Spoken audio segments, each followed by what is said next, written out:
लोहा तालुक्यातील टिळकी गावच्या श्री देवीदासराव मोरे यांनी त्यांच्या शेतामध्ये खरीप गोड ज्वारीची लागवड केलेली। टोकन पद्धतीने त्यांनी त्यांच्या शेतामध्ये 13 गुंठ्यावरती ही लागवड केलेली आहे।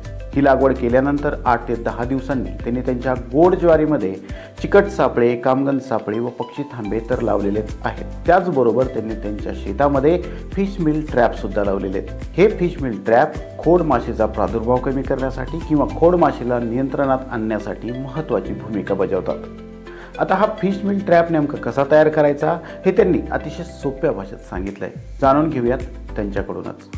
नमस्कार, मी देवीदास अंसाजीराव मोरे, राहणार टिळकी, हुतात्मा रघुनाथराव हंबर्डे शेतकरी गट टिळकी येथील रहिवासी असून आमच्या शेतामध्ये 13 गुंठ्या गोड ज्वारीचा प्लॉट घेतलेला आहे।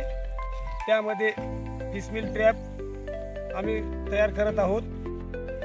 त्या 1 लिटरची बॉटल घेऊन त्यामध्ये पंच करायचे, याच्याने होल मारून त्याच्यामध्ये 5 ते 7 मासे टाकायचे व 1 फुटाच्या पिकाच्या 1 फुटाच्या अंतरा असं उंच लावायचे काठीला बांधून। एकरी 4 फिश मिल ट्रॅप पुरेसे आहेत। फिश मिल ट्रॅपचा उपयोग खोड माशीवर नियंत्रण मिळवण्यासाठी होतो। या महत्त्वपूर्ण माहितीबद्दल श्री देवीदासराव मोरे यांचे खूप खूप आभार, धन्यवाद।